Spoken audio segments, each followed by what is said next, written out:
मलाकी 3 उसकी 10 आयत में लिखा है, परमेश्वर ने कहा सारे दशमांश भंडार में लेके आओ कि मेरे भवन में भोजन वस्तु रहे। और सेनाओं का यहोवा कहता है मुझे परखो।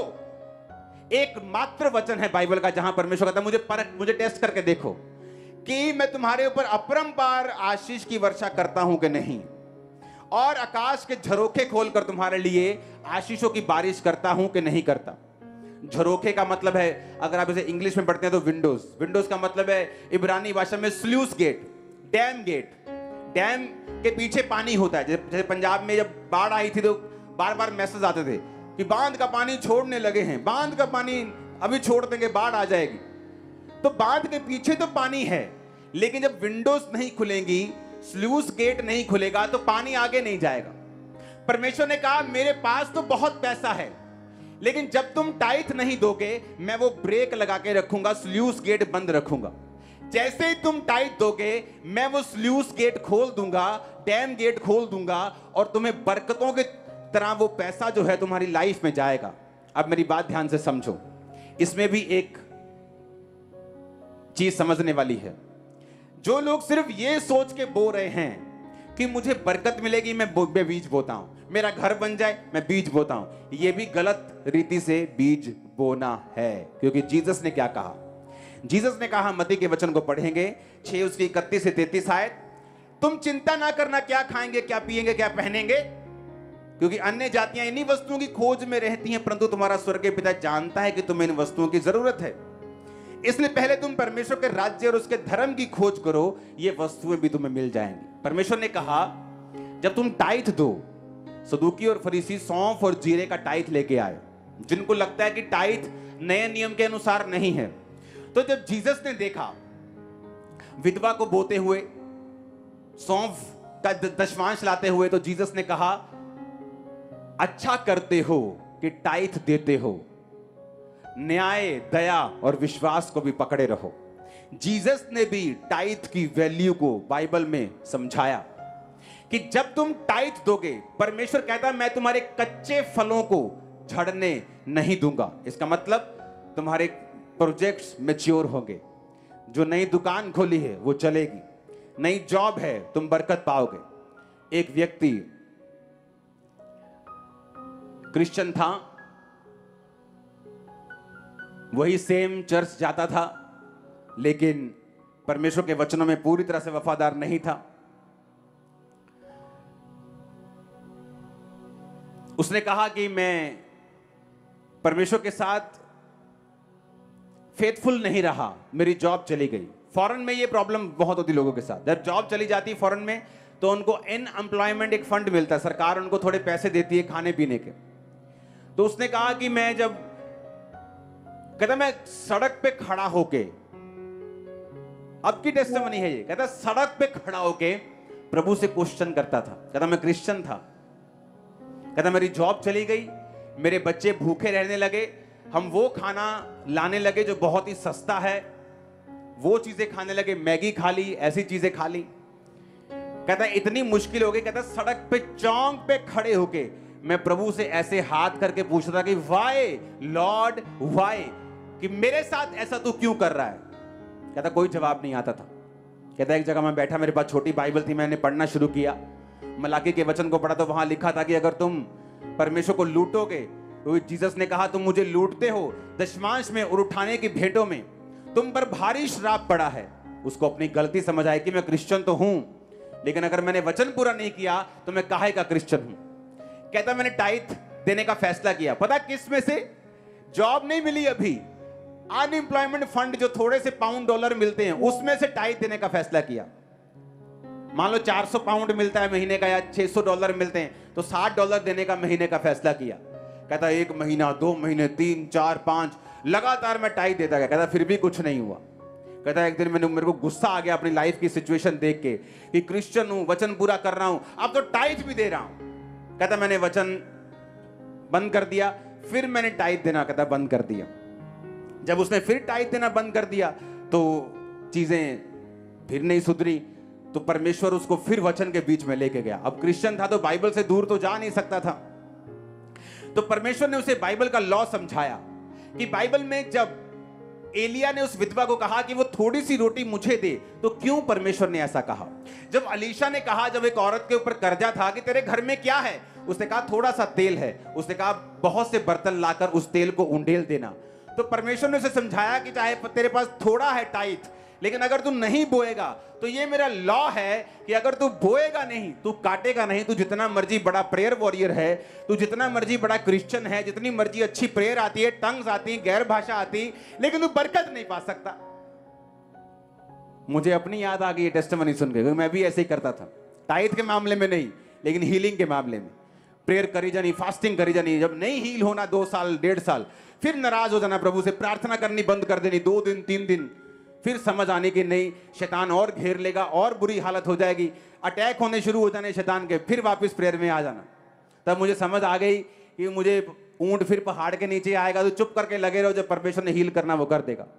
कहता जब मैंने फिर फैसला किया कि मैं अब टाइट दूंगा, मैं आपको बताता हूं रिजल्ट कब आता है। आप जानते बहुत से पास्टर्स जो हैं हीलिंग मिनिस्ट्री को कंटिन्यू नहीं कर पाते। क्यों? जब उन्हें लगता है कि पवित्र टाइम में, अच्छा ये पवित्र टाइम में चलता है, मैं भी चलूंगा, अच्छा रोजे रखता है, अच्छा 6 घंटे प्रे करता है, मैं भी करूंगा। जब वो लगातार करते हैं, उन्हें रिजल्ट नहीं मिलता, डिस्करेज हो जाते, फिर वही पुराने कामों में चले जाते। उनको ये नहीं मालूम कि तुम्हें डेड होकर, क्या होकर? डेड होकर, यानी एक चीज के लिए अपने आप को मरा हुआ समझो। इस तरह से प्रेयर करोगे तुम मरे हुए हो, इस तरह से अब चलोगे तुम डेड हो ना हो, तुम्हें ये वचन पे चलना है, ज्यादा सेंस यूज नहीं करनी। उसने कहा मैंने अब ऐसे करना शुरू किया। आज उस व्यक्ति की इनकम 6 फिगर्स में है, यानी 1 साल का वो करोड़ों में कमाता है। उसने पता क्या कहा? उसने कहा जैसे ही मैंने वो टाइट देना शुरू किया और अपने आप को डेड समझा, कहता सारी चीजें, सारी जॉब्स, कहता 18 महीने में मेरी 2 बार प्रमोशन हुई। ये वो प्रमोशन नहीं जो आम सी लोगों की छोटी मोटी हो जाती, बड़ी कंपनी में प्रमोशन होना वो तो 10 साल बाद होती, 15 साल बाद होती। कहता 18 महीने में मेरी 2 बार प्रमोशन हुई। आज मैं 6 फिगर्स में कमाई करता हूं। हालेलुया। ये सारी टेस्टिमनी अब की है जो मैं आपको दे रहा हूं, जिन्होंने परमेश्वर के ऊपर विश्वास किया, परमेश्वर को समझा, किस तरह से परमेश्वर अपनी वाचा को पूरा करता है। एक लड़की थी, उसे परमेश्वर की आत्मा ने गाइड किया कि तू डॉक्टर लाइन में जाएगी, नर्स लाइन में जाएगी, और वो चली गई। जब वो गई तो उस सेम क्रिश्चियन थी, लेकिन टाइट वो भी पे नहीं करती थी। और जब उसने अपनी जॉब को कंप्लीट किया, उसके बाद उसे एक जॉब मिल गई, उसे पढ़ाई कंप्लीट करने के बाद। तो उसने कहा मेरे जो जॉब थी वो मेरे घर से बहुत दूर मुझे जाना पड़ता था, और तेल खर्चा करने के बाद, सारे एक्सपेंस करने के बाद मेरी कमाई इतनी कम थी। उसने भी सेम बात बोली कि मैं वो खाना ग्रोसरी से लेके आती थी जो जल्दी पकता हो और सस्ता पड़ता हो। कहती मैं न्यूडल्स खाती थी, रेडीमेड मैगीज खाती थी, मेरे पास खाने के लिए भी पैसे नहीं थे और मैं तंग थी। सेम वही बात उसको परमेश्वर के वचन का मालूम हुआ कि अगर हम परमेश्वर के वाचा को तोड़ेंगे तो हम कभी भी बरकत नहीं पा सकते। कितनी सुंदर बात है जो उसने कही। उसने कहा 90% अपनी कमाई का 10वां हिस्सा देके जो 90% है उसके साथ खुदा को रखना, ये बेटर है 100% बिना खुदा के। उसने कहा हुआ क्या, जब मैंने टाइट देना शुरू किया, मुझे एक कॉल आई कि आपको आपके घर के पास ही एक जॉब ऑफर हुई है। उसने कहा मेरे सारे रास्ते का जो खर्चा 30%, अगर मैं 1 लाख रुपए महीना कमाती थी तो 30,000 उसका आने जाने का लगता था, वो बचा। उसने कहा 70% एक्स्ट्रा पे मुझे जॉब मिली। उसने कहा मैं 7 दिन काम करती थी, टाइट देने के बाद जो जॉब मिली उन्होंने मुझे सोमवार से लेके शुक्रवार तक काम दिया। अब हफ्ते में 5 दिन काम करती थी, 70% ज्यादा कमाती थी, खर्चा कम हो चुका था, और परमेश्वर के नाम में आज वो ब्लेस है और सेवकाई कर रही है। ये सारी जीवित गवाहियां जो मैं आपको दे रहा हूं, ये भाई की, ये बहन की जितनी टेस्टिमनी, क्यों? एक वाचा है, एक एग्रीमेंट हुआ है आपका और मेरे साथ। हां, कि मैं आज आप पे प्रेयर करूंगा या मैं आपको आज ये दूंगा, ये एग्रीमेंट। परमेश्वर ने कहा मैं तेरे साथ एग्रीमेंट करता हूं कि मैं तुझे सब जातियों से श्रेष्ठ करूंगा, तुझे उधार लेना नहीं पड़ेगा, तू जातियों को उधार देगा पर तू उधार नहीं लेगा। ये वाचा है, ये एक एग्रीमेंट है तेरा मेरे साथ। परमेश्वर ने कहा मैं तेरे साथ एक एग्रीमेंट करता हूं कि अगर तू मेरी बात को ध्यान से सुने तो मैं तेरी लाइफ में काम करूंगा और तुझे उधार लेना नहीं पड़ेगा। इसलिए मैंने थर्सडे लोगों को बताया था कि आज के बाद बाइक लेना हो, गाड़ी लेनी हो, आपको इंस्टॉलमेंट पे लेने की जरूरत नहीं है। क्यों? मैं आपको बताता हूं। आप बोलेंगे मेरी इतनी कम तनख्वाह है, अगर मैं जोड़ने की कोशिश करूंगा घर के लेने के लिए तो मुझे 40 साल लग जाएंगे घर लेने में। अब सुनो बाइबल क्या कहती है। बाइबल कहती है कि 5000 के पुरुषों की भीड़ यीशु मसीह के पास थी, यानी 20,000 टोटल थे, लेडीज और बच्चे मिला के। 3 दिन के प्रीच के बाद जीसस ने कहा इनको खाने को कुछ दो। फिलिप्पुस चेला था, फिलिप्पुस ने कहा परमेश्वर 200 दिनार लगेंगे। 200 दिनार मतलब 7-8 महीने की तनख्वाह आज के हिसाब से। अगर 20, 25, 30 हजार आप कमाते हो तो लगा लो कि 2.5 लाख रुपए लगेंगे इतने लोगों को खाना खिलाने के लिए, लेकिन हमारे पास पैसा नहीं है। पतरस का भाई आंद्रियास बोला कि यहां एक बच्चे के पास 5 रोटियां और 2 मछलियां हैं, पर वो इतने लोगों के लिए क्या है? अब दोनों क्या देख रहे हैं? ह्यूमन पॉसिबिलिटी, संसारिक दृष्टि के साथ क्या ये पॉसिबल है कि मैं कर्जा ना लूं, मैं इंस्टॉलमेंट पे घर ना लूं, मैं बाइक ना लूं, मैं गाड़ी ना लूं, मैं कर्जा ना उठाऊं, कमेटियां ना उठाऊं या कुछ ऐसा ना करूं? क्या ये पॉसिबल है? पॉसिबल है। कैसे? जब तक हम अपना आंख, अपनी दृष्टि संसारिक तरीकों पर रखेंगे, परमेश्वर काम नहीं कर सकेगा। परमेश्वर, बाइबल में लिखा है कि परमेश्वर खुद जानता था कि वो क्या करेगा। परमेश्वर ने कहा चेलों को, सब लोगों को 50-50, 100-100 करके लाइनों में बिठा दो और लाओ 5 रोटियां और 2 मछलियां, और उसको ब्लेस किया और तोड़ तोड़ कर चेलों को देता गया।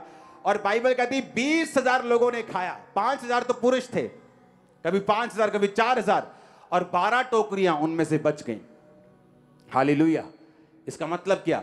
इसका मतलब हम कर सकते हैं अगर हम जीसस क्राइस्ट के वचन को, कौन है यीशु मसीह, आज अगर यीशु मसीह को इन्वॉल्व करना है, शामिल करना है अपनी लाइफ में, अपने सीन में, तो कैसे करोगे? उसके वचन को। जीसस ने कहा आदि में परमेश्वर वचन था और वचन परमेश्वर के साथ था और वचन ही परमेश्वर था, कि जीसस क्राइस्ट वचन है। जब मैं वचन को शामिल करूंगा अपनी लाइफ में कि मुझे कर्जा नहीं लेना है, टाइट देना है, मुझे परमेश्वर के वचन को सुनकर उसके धर्म और राज्य की खोज करनी है, अपनी लाइफ को आत्मिक बनाना है, तो परमेश्वर की ये वाचा है कि वो मुझे इतनी बरकत देगा कि रखने की जगह नहीं होगी। आपको ये दिमाग में रखना है, आपको ये कंसंट्रेशन दिमाग में ऐसा बना के रखना है। आप यहूदी लोगों को देखो, बड़ी बड़ी फाइनेंस कंपनियां यहूदी लोगों की हैं, कर्जा देने वाली बहुत से बैंक्स यहूदी लोगों के हैं। क्यों? वचन व्यवस्था पूरी हुई है कि तू बहुत सी जातियों को कर्जा देगा, पर तू उनसे कर्जा लेगा नहीं। अगर आपको वो लेना है जो वचन कहता है, आपको अपनी ग्राउंड के ऊपर, आपको वचन के ऊपर एक स्टैंड लेना होगा कि आज से एक आत्मिक यहूदी होने के नाते मैं स्टैंड लेता हूं कि आज से मैं कर्जा नहीं लूंगा, आज से मैं कर्जा दूंगा। और आप क्या देखेंगे, चाहे आपकी तनख्वाह उतनी ही है, आप टाइट पे कर रहे हैं, परमेश्वर इंतजाम करेगा।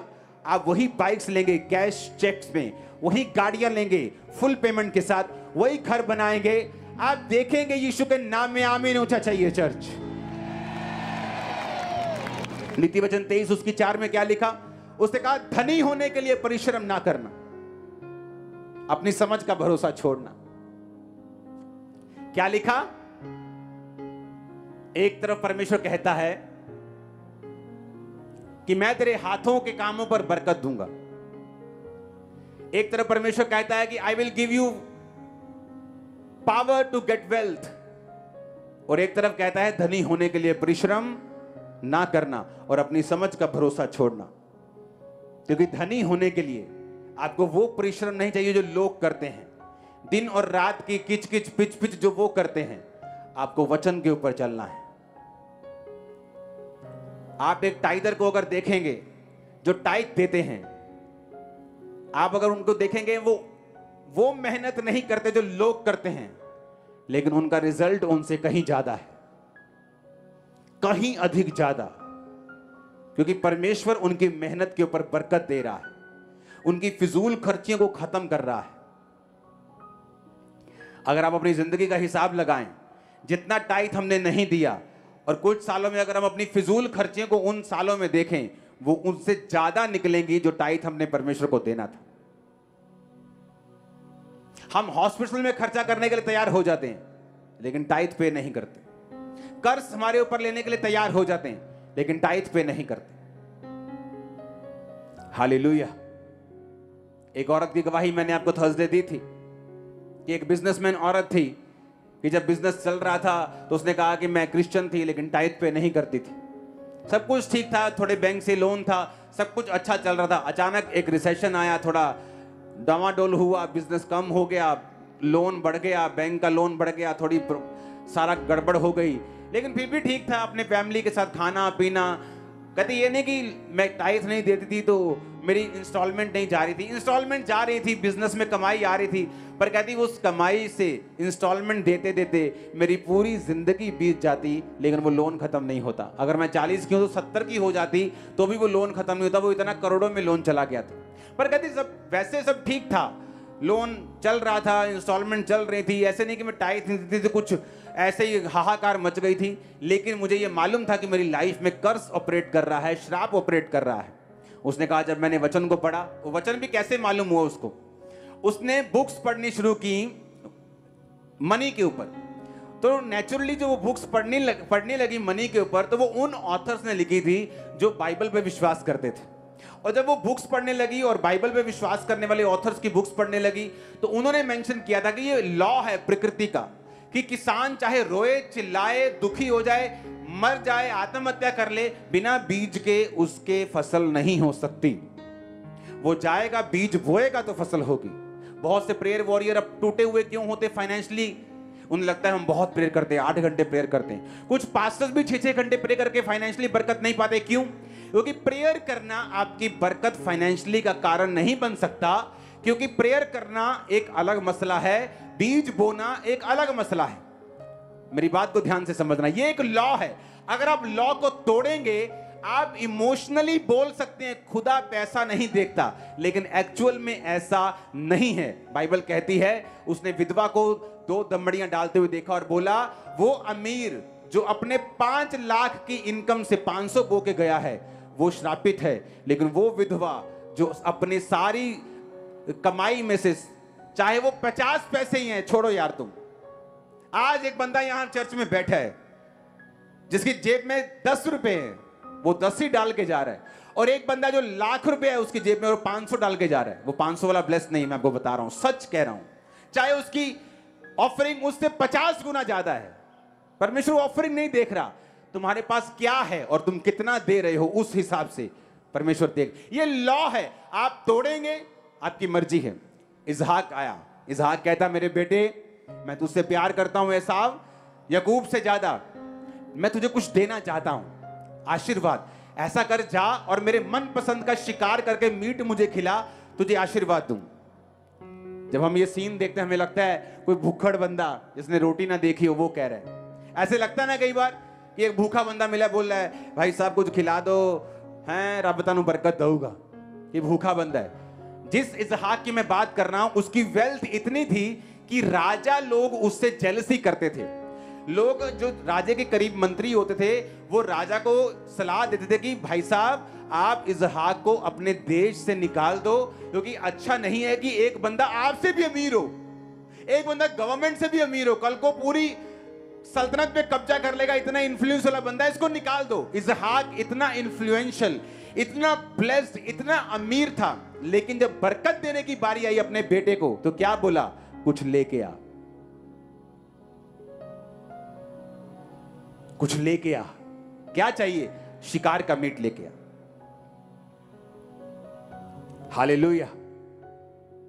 और वो गया लेने, मां ने सुन लिया, याकूब को बनाकर भेज के बोल दिया बोल मैं ही हूं। गले में बाल बूल लपेट दिया। वो रुआर मनुष्य था एसाव, याकूब थोड़ा चिकना था, तो बाइबल कहती वो आया और कहा बापू ये ले। कहता इतनी जल्दी आ गया? कहता परमेश्वर ने तेरे हाथ मेरे हाथ में कर दिया। उसने खाया और लिखा वर्ड्स बोले। जब वर्ड्स बोल दे, आशीर्वाद दे दिया, तो एसाव आ गया। उसने कहा ये ले अहेर का मांस और मुझे आशीष दे। उसने कहा तू कौन है? मैं एसाव हूं। तो वो कौन था जो पहले आया था? वो धोखे से आशीष ले गया, पर अब उसको ये आशीष लगी रहेगी।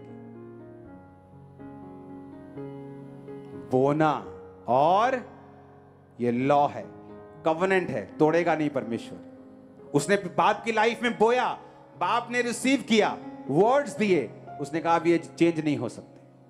ये साफ रोया, कहता पिता एक भी आशीर्वाद तुझे क्या तुम मेरे को नहीं दे सकता? तूने उसको अच्छे अन्न वाले जगह दी है, आंच से भरे हुए देश दिए हैं। उसने कहा तेरा घर औंस से परे होगा, जाओ देखो दुबई में, कतर में औंस से परे हैं।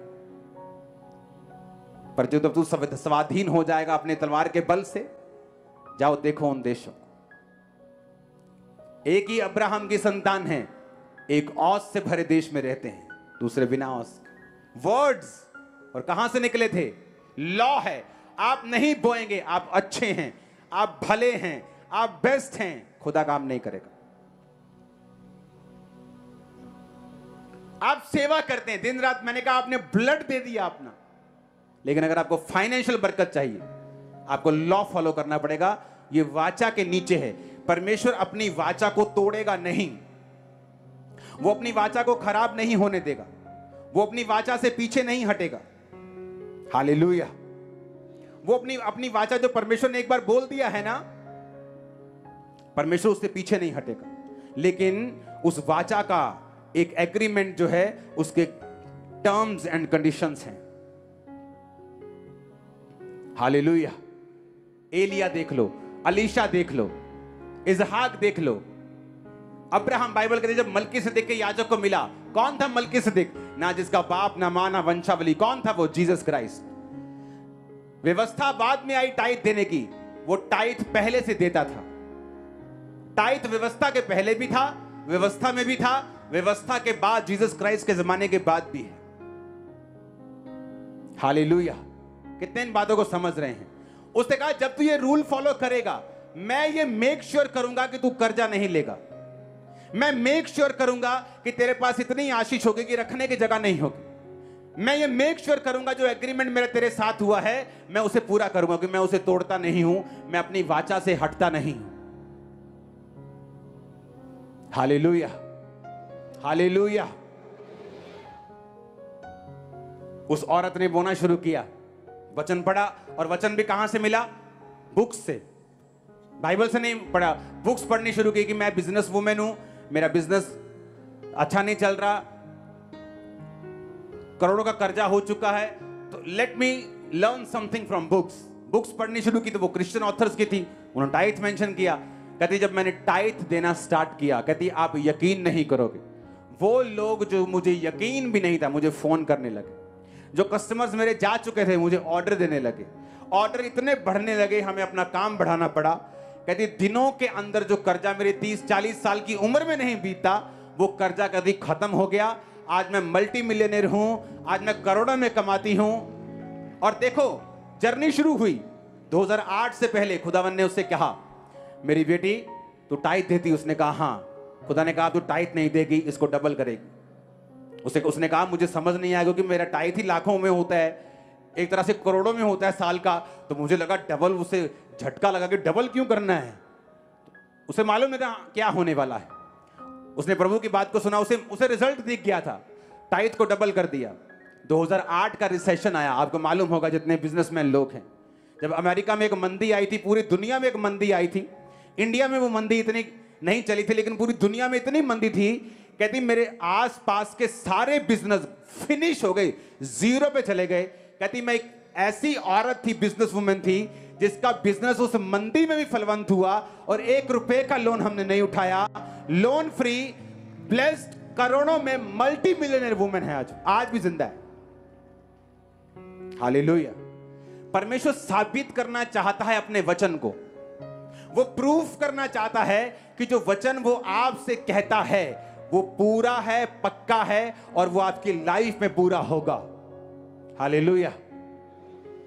इमेजिन करो एक बंदा जो दूर जॉब करता था, उसे वही जॉब अपने घर के करीब मिली। चर्च में भी ऐसी टेस्टिमनीज आ रही हैं, और जॉब सीधी डबल, तनख्वाह सीधी डबल। इस तरह से परमेश्वर आपके रास्तों को खोलता है। मैंने लोगों को टाइथ देते हुए देखा है, उनकी सिचुएशन बदली नहीं। एक समय आया, एक बच्चा फॉरेन चला गया, पढ़ने चला गया, सारी सिचुएशन चेंज हो गई।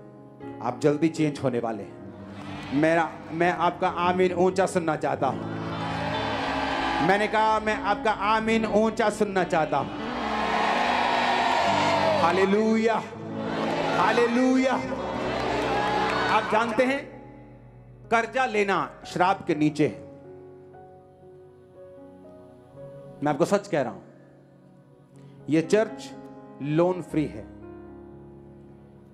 इतने प्रोजेक्ट चलाने के बावजूद चर्च में अभी 50,000 चेयर्स ऐड होनी हैं। 10,000 का ऑर्डर, क्योंकि वो चेक कर रहे थे कि वो कौन सी चेयर हमने लेनी है। जो 315 वाली थी वो और लेस हो गई, 290 में चली गई। लेकिन एक कंपनी वाली चेयर थी जो हमें ज़्यादा पसंद थी, लेकिन उसका रेट ज़्यादा था। लेकिन अब वो रेट काफ़ी क्लोज चला गया 360-50 के। तो अभी वो 36 लाख रुपए की 10,000 चेयर्स अगले हफ्ते आपके बीच में पहुंच जाएगी। पहले लॉट की जो है वो एंट्री हो जाएगी। चर्च का काम भी शुरू हो जाएगा। मेन पंडाल जो है वो भी तैयार होना शुरू हो जाएगा, क्योंकि आपका जो मेन है पेयर माउंटेन वो कंप्लीट हो चुका है। अब सारी टीम चर्च में काम कर रही है। हालेलुया। तो ये चीजें हैं। और देखो, व्यवस्था विवरण हम 28 को पढ़ेंगे। मैं पढ़ता हूं इसको, परंतु 15 आयत को, परंतु यदि तू अपने परमेश्वर की बात ना सुने और उसकी आज्ञाओं और विधियों को पालने में जो आज सुनाता हूं चौकसी ना करे, तो सारे श्राप तुझ पे आएंगे। तू श्रापित होगा नगर में, श्रापित होगा खेत में, तेरी टोकरी, कठौती, संतान, भूमि की उपज, गाय। इसे पढ़ना घर जाके। फिर उसने कहा 44 आयत में कि वो तुझको उधार देंगे जब तू श्रापित होगा, परंतु तू उन लोगों को उधार नहीं दे पाएगा। तू सिर ठहरेगा नहीं ठहरेगा, वो सिर होंगे और तू पूंछ होगा। ये श्राप थे। आशीष भी थी कि जब तू मेरी वाचा में अड़ा रहेगा तो आशीष क्या होगी, तू उधार देगा लेगा नहीं। लेकिन अगर वाचा टूटेगी तो तेरे देश में निशानियां होगी कि तू संघर्ष करेगा, फाइनेंस में, परिवार में, बिजनेस में, सब जगह। अपने शरीर में भी बीमारियों के विषय में भी लिखा है और कहा कि तू उधार लेगा देगा नहीं। मैं अपनी लाइफ को ब्लेस मानता हूं, क्योंकि ये ब्लेसिंग के वर्ड मेरी लाइफ में कंप्लीट हुए हैं। हालेलुया। अगर आप चाहते हैं कि परमेश्वर आपको कर्जे से फ्री करे, आपको जीसस क्राइस्ट को इन्वॉल्व करना पड़ेगा, शामिल करना पड़ेगा अपने सीन में। गुड क्रिश्चियन बन के आपको शामिल करना पड़ेगा। और मैं आपको वायदा कर रहा हूं, आप इस वचन को दोनों को सुनेंगे। ये वचन आज एंड होता है। आप थर्सडे संडे के वचन को दोबारा से रिपीट मोड में सुनेंगे। जब क्योंकि आपको गाना पसंद आता है रिपीट मोड में सुनते ना, हाँ, तो वर्शिप सॉन्ग पसंद करके रिपीट मोड में सुनते हैं। उसी तरह से वचन को रिपीट मोड पे सुनना है। आज भी ले हैंड होगा, चाहे रात हो जाए, शाम हो जाए, डोंट वरी।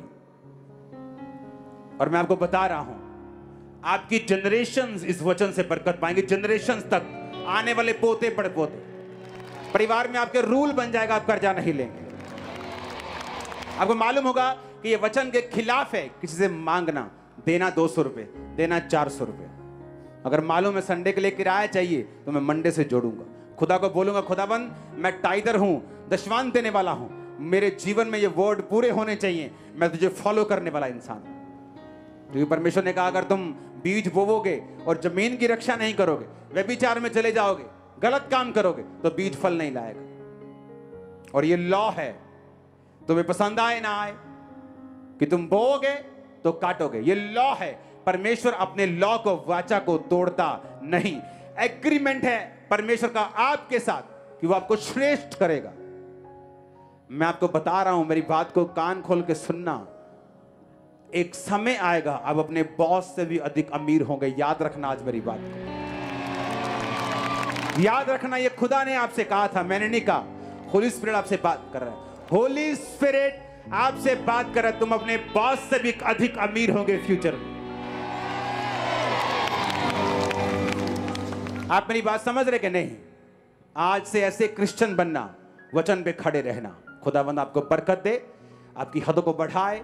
अपनी हाथों को उठाओ, आंखों को बंद करो, घुटनों के बाहर आ जाओ।